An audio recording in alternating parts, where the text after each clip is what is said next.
I am Duncan Mann. I'm the Chief Operating Officer for a company called Hoxton Analytics, and we do pedestrian analytics, trying to understand about how people use physical space.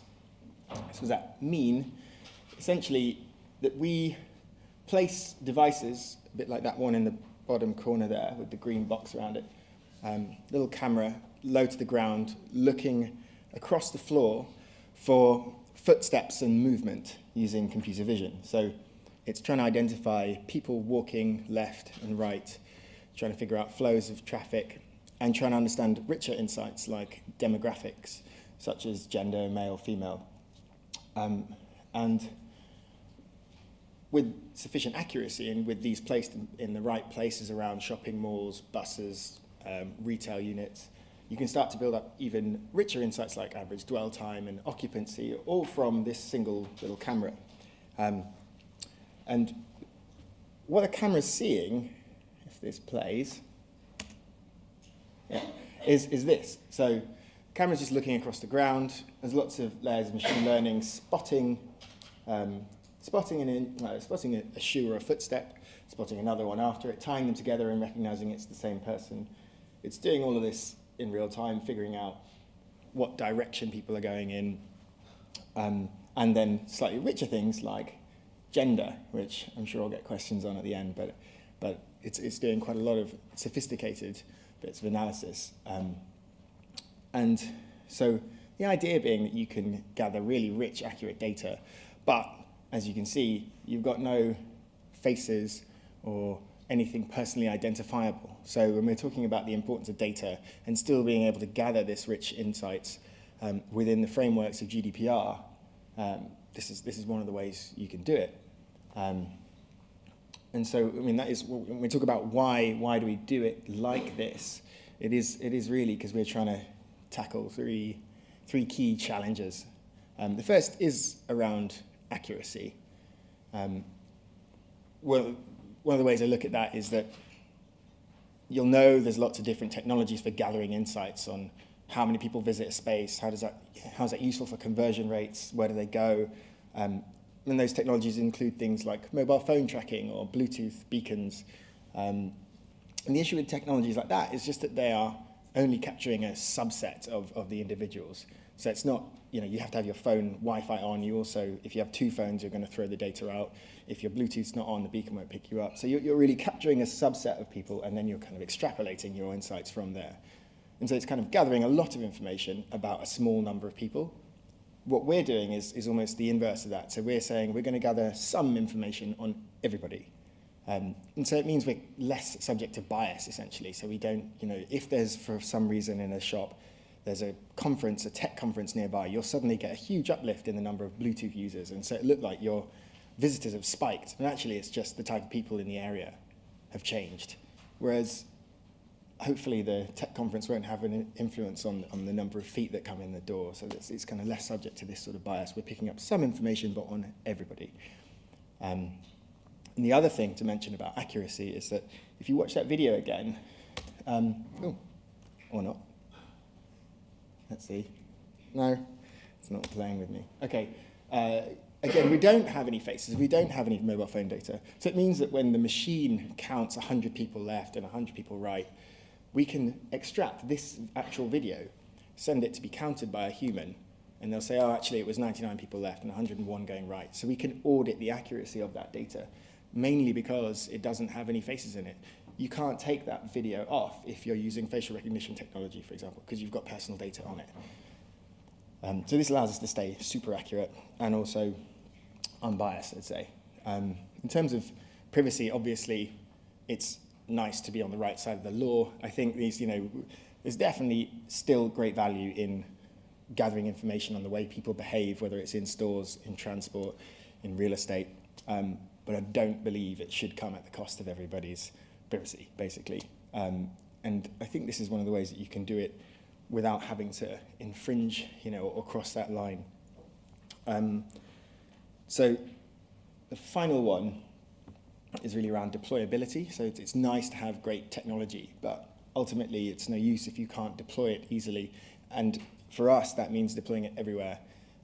so that we can build up a localized picture of not just in certain retail units or stores, but also on the transport hubs and the links and the buses and the trains, and also on the high streets. So this isn't gathering any personal data. You can put it on the high street and gather like how are people using, what are traffic flows outside in public realm. And what that kind of looks like is this is the kind of broad spectrum. We've got shopping centre deployments, high street units. This is an interesting one. This is a TfL bus. Again, retail units, residential areas, and more shopping centres. But a kind of real broad spectrum of the type of, indoors, outdoors. This is, does anyone know where this is? This is Brixton Market. And the reason it works well here is just because you've got parts that are indoors and parts that are outdoors. And historically, if you're going to install this type of technology, you put it overhead. You can't do that when you haven't got a ceiling. So this kind of makes it quite versatile and deployable. So again, just a completely new approach to trying to gather this data with these low-level cameras. And this is essentially what comes out of it, or is a snapshot of our dashboard, which is kind of done in real time. So you've got things like occupancy on the right there. You've got your average dwell times. You've got on the left, you've got kind of net flows in and out, which is important in understanding user behaviors in a certain district or area. People generally get off a tube, move through a space, and then come back at the end of the day. So you get sort of interesting flow patterns, telling you a lot about the area and the behavior of the people, which actually changes from region to region. So they kind of have a unique fingerprint for each area where we deploy, and this actually leads to some quite interesting insights I'll talk about in a second. And this also obviously leads to things. Actually, I will talk about one thing. We have an interesting retailer we were talking to the other day. We've got a camera pointing outside the store, trying to help them figure out how many people go past the store. Then we have one going across the entrance to the store, and then we have one going up the stairs. And so what they're able to do with that is say, okay, conversion rate, what proportion of the people that come into the store buy things? That's, 101, everybody wants to know that, certainly in retail. But more interestingly, they're able to now see what proportion of people don't even come in the store, which is in many ways richer than what you get with web analytics. You don't get to know who doesn't go on the website. But that's essentially what we're doing here. We're kind of tracking what proportion of 1,000 people walking past the store go into the store, and then what proportion of those lot actually go and buy something or go up the stairs.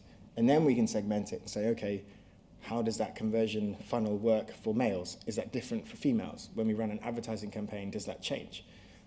So with that richer demographic insights, you start to get quite a lot more like higher order, insights. So,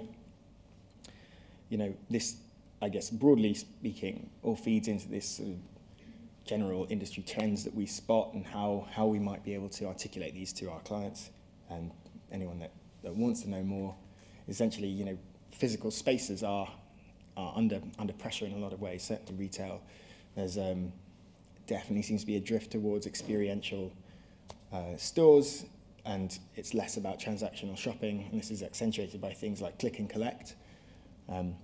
Historically, or even now, to be honest, a lot of landowners and real estate owners will lease properties to retailers with a variable portion of the lease that's linked to revenue. But in an age of click and collect, that can be distorted. So people can buy things not in the store and pick them up. So this kind of thing, is it maybe more accurate to measure performance in the variable portion of a lease using footfall, which is actually harder to skew. And so these are the things that we look at and we talk to our real estate clients about and our retail clients about. It's really just trying to understand as well whether you've got the right tenant mix to meet the people, for example, in a shopping centre. What's the demographic mix? Should we have different retail units to service this, the visiting demographic? Again, all things that we can answer with A, the kind of gender insights, but B, the richer things which we're now in development of. So things like branding, basically by labeling tons and tons of images of brands and logos that we can identify, we've now taught the machine to spot things like Nike, Adidas, all this sort of stuff, which actually can become quite a rich source of data, because you can start to build up a kind of mosaic profile of the visiting demographic by the, how formal they're formal versus casual shoe wear, things like the type of, expensive brands they're wearing. This might give you a clue to the type of journey that the shopper is on. Are they in gym shoes or smart shoes?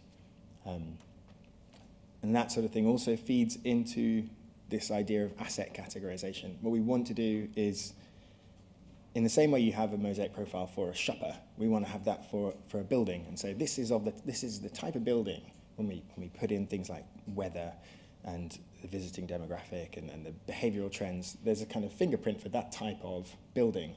And when we spot that type of building somewhere else, can we forecast better how people are going to behave when you run campaigns, when you do things, to try and affect the behavior of people visiting the store or the area.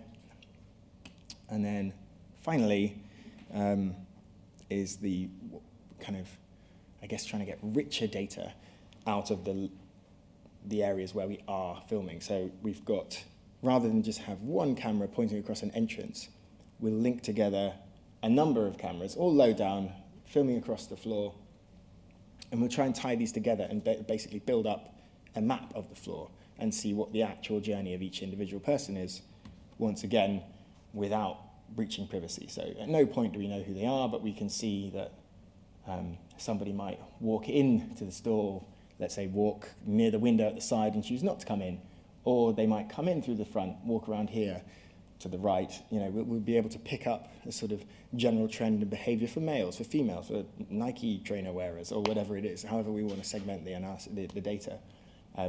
Again, still gathering the rich data, still super useful for retailers and for real estate owners and for transport, but still within the confines of GDPR. So, we're sort of not deterred by the idea that you shouldn't, believe you shouldn't be taking personal data. I don't think that should stop you from gathering really important information. There are ways to do it, and that's essentially what our company is doing right now. So it's a kind of novel approach to still gathering data in a more restrictive world. Thanks very much. I'm happy to take any questions if you have any.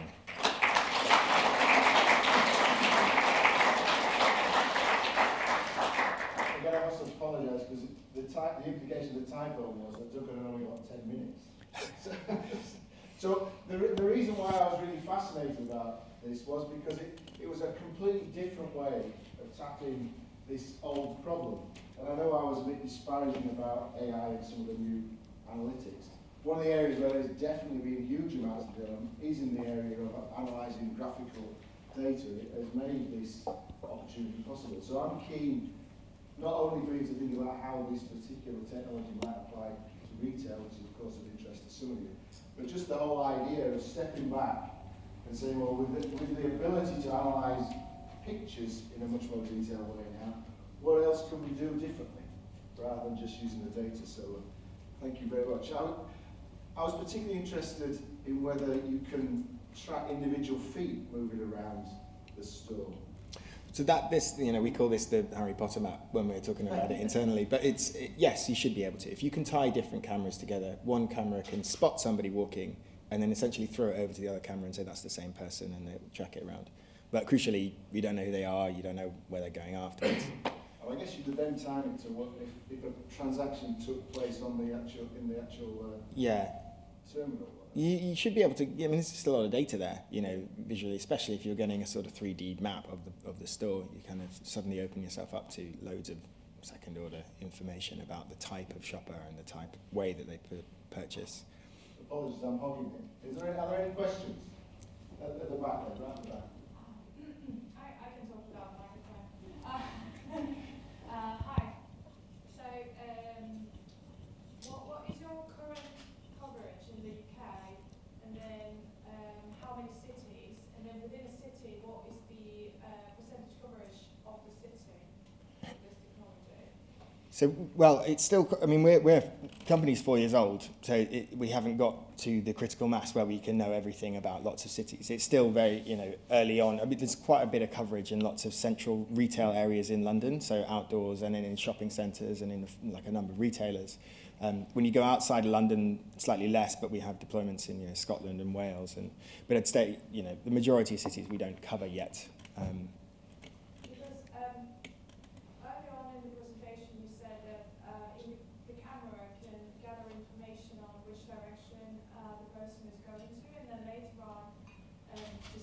said that you can link the cameras and actually track the movements. So if we're talking about privacy, from a privacy perspective, the more widespread it gets, if you're able to link the person's direction, you will be able to, in the endpoint, link him to his address.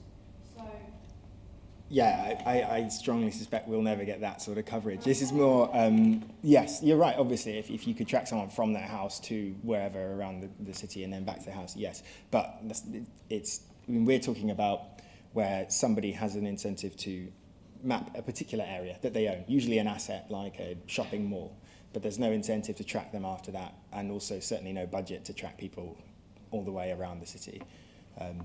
Logistically, it's actually not that possible, because when you get to really, really large numbers of people, it becomes impossible. You see a set of footsteps, but you know, in a stadium, so like a football stadium is one of our deployments, you can't then track that amongst lots of people. You just lose them in the mix.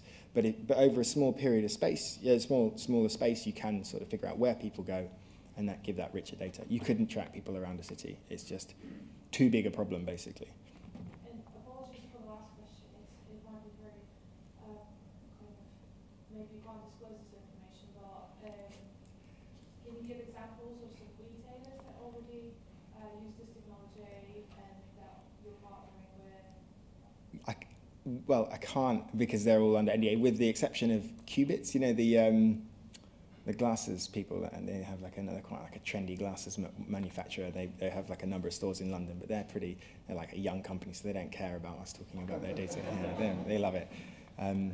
So yeah, they have that thing where they will count people outside the store and inside the store, because they want to understand penetration, what they call a peel-off rate from the street, and then a conversion rate within the store. So were there any kind of unexpected findings on personal behaviors? Yes, I mean, things like weather, I think we find have less of an impact than we thought they would. Often things like tube stops, you know, so you have, one of the things that surprised us is that everyone expects that if you have a store near a tube stop, it will do really well and there'll be loads of foot traffic. But in reality, it seems to be much more localised to one side of the street that the tube is on, because people basically get out the tube and they're too lazy to cross the road, so they stick to that side. So one side of the street might have loads of footfall and the other won't. And this is kind of interesting to us, because you just assume that if you're within 10 metres of the tube stop, you get loads of traffic. That's not always the case. I think there's another question at the back. Yeah, I think we can. It's okay. So, obviously with this, you could follow an individual around, and let's say you have a camera near its head, and therefore you can look at the dwell time. Yeah. And then you can start to look at your transactional data, and actually then begin to actually link the two together. That's something that you do? No, we don't. We don't. This currently isn't commercially deployed anyway, this version where you're tracking people around. At the moment, we're happy to ingest sales data to do things like conversion rates. It's often helpful for clients. But we don't do this sort of, the average £7 spend does this journey, if that's what you mean. But there's no reason, you know, I think we'd have to consult on it, but it's definitely, you know, it's doable. The question is, would you want to do it? So say you can link in with coursework, because then all of a sudden you now have first name and surname, and you can link your data with course data. Yeah, I think. So you didn't I hear didn't the hear. presentation.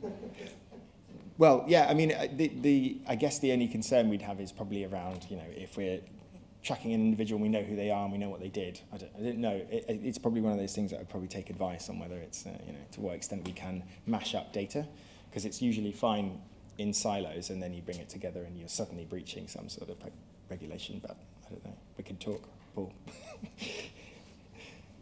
At the back of the strike, Jackie.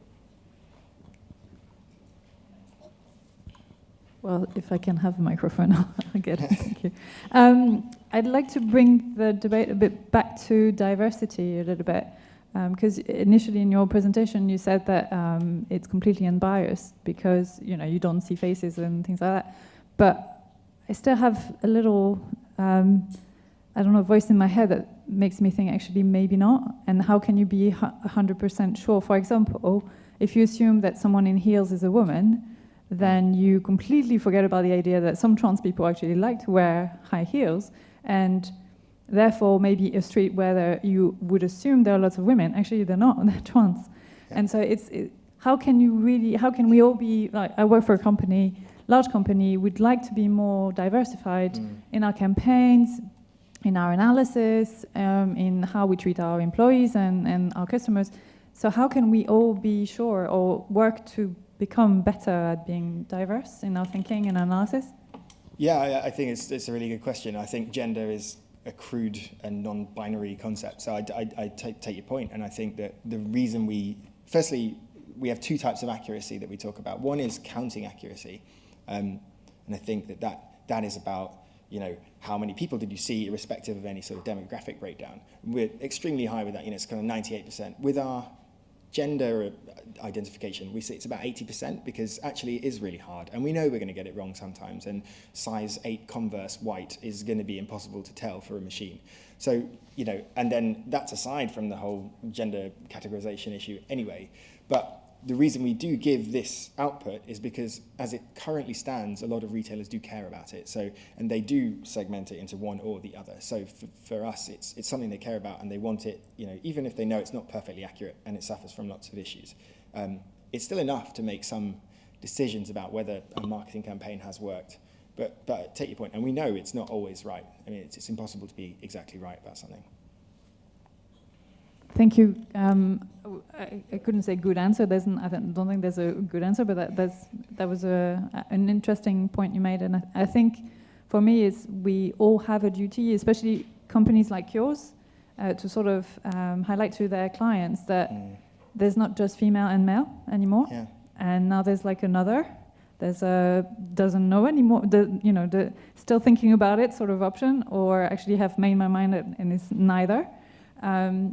But I think we should try and convince everybody that actually there are other types of categorization that are really far from what we've all been used to, that we should all consider, and additional layers in our data analysis that we should add and think about.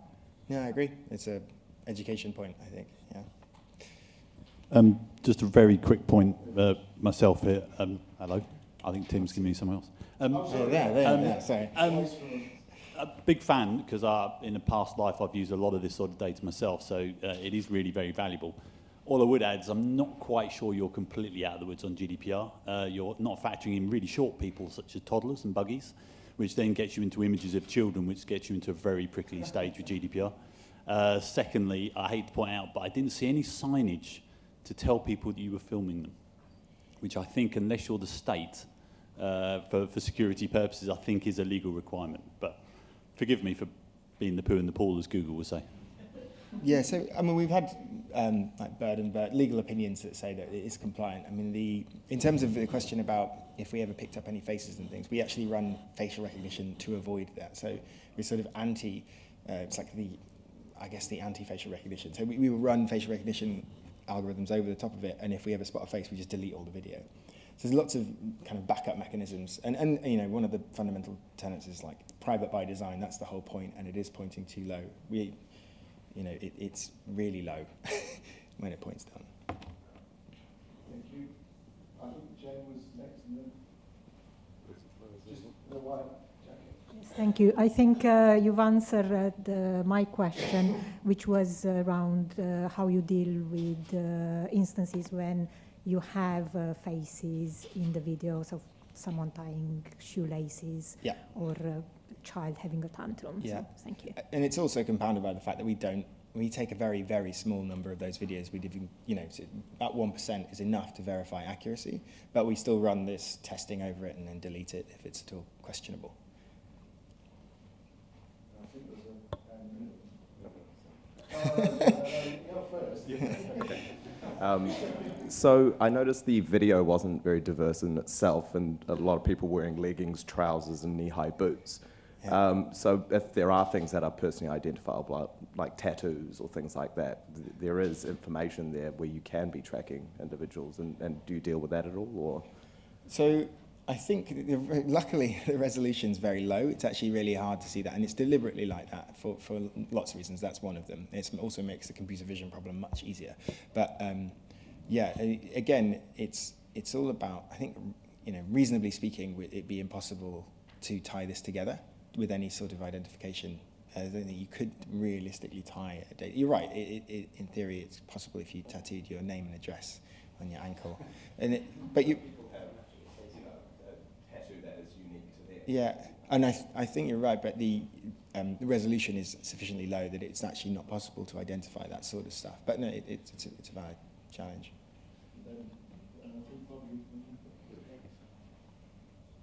Hi, I have two questions. The first one is, what's the current sort of limitation of the technology? So what's the maximum concentration of people in one area where you stop being able to identify the flow of people? Yeah, so it tends to, what happens is it falls further behind in time. So it'll get slower. It's kind of limited processing. So what will happen is it'll still do it if it's a really busy door. So we have it in a football stadium, for example. It can get really busy. We have something like 15,000 people go through one of the doors in like a 2-hour space before a game. It's fine. What will happen is it just won't be real time anymore. It'll kind of get a bit stuck and kind of do the backlog later. But generally it will handle it, and you just can increase the processing power. At the moment, as long as you can see a footstep, it works. So if you've got so many people you can't see, then yeah, it doesn't work. But typically you can place the cameras in a way that allows that to work. Okay, thank you. And the second question is, last week I heard a presentation from another startup at Rise, and they basically place cameras on the ceilings, and they can basically get a richer picture of who these people are. And they argue that it doesn't breach any GDPR because they don't know the names of the people that walk past the stores, so therefore it's not breaching any identity. So therefore, I guess you made a point that your camera can be placed in outdoor areas, whereas they can't, but I guess they get a richer picture of who the people are. So I guess what's the other USP of your product? So what was that? How did that technology work, the one you were talking about? So they just place cameras on the ceilings of stores, and they use sort of AI to classify who these people are, to segment them. Yeah, exactly. Yeah. Yeah. Okay. I mean, so typically, I think it's easier to pick up faces and anything identifiable from above. I mean, and secondly, it's harder to pick out richer demographic insights and do things. I mean, the proof is really in the accuracy. Every head-to-head test we've done is we're far more accurate than a lot of these technologies. And then also we get some of the richer demographics as well. So, and then the third thing is the deployability. It's overhead cameras have to be put on a ceiling or in something, whereas we don't have to do that, which actually makes it a less involved installation process, and it means that it's kind of more versatile. You can go anywhere outdoors. Right, thank you. These last two questions in the middle, then Bob. I feel even more bad about getting the timing wrong. So I think the British Retail Consortium, they work with Springboard, and I wanted to understand better the differentiation between yourself and them, if you're familiar with what they do. Yeah, so there's a number of suppliers in the market that will treat things like counting data. It's like footfalls are quite an old industry actually, and they generally all what I'd call legacy systems. They all are typically overhead counters looking down, and they don't have this way of auditing their own accuracy. And so I think we're different because it's a completely unique approach going from low down, looking at footfall itself. And secondly, this sort of audited accuracy and then the richer insights. Those things I don't think are available in any other provider. So it's all part of the same industry. It's just a completely unique approach, this. Okay, thanks.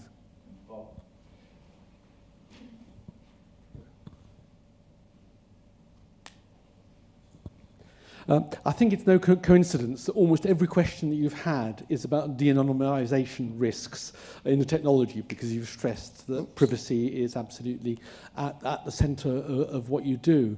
Can I come up with a couple of hypotheticals? One, Do you measure any aspects of gait, the length of stride, the angle of foot and so on? Because I understand that gait analysis can uniquely identify people almost as well as facial recognition. And secondly, have you ever been asked for your data by the police for them to match it with other photography, and what would your legal position be if that was the case? Yeah, so the first one around gait, I have, I've read that actually it is unique, but there's a couple of things that make it impossible for us to do that. One is the frame rate is too low to really pick out the nuances in the gait. And two, the position of the camera, we just can't even see the hips. A lot of that is in the hips. So if your hips move in conjunction with your legs, this is part of what forms your gait. We can't see hips really. So we couldn't do it if we wanted to. And the second question around police asking for things, we don't store really any of the video anyway. We store like the tiniest fraction for the purpose of auditing. So we're completely useless as far as the police are concerned, which is actually good because it doesn't, and we delete it anyway, so it would get audited and deleted. So they could ask, but we couldn't help them.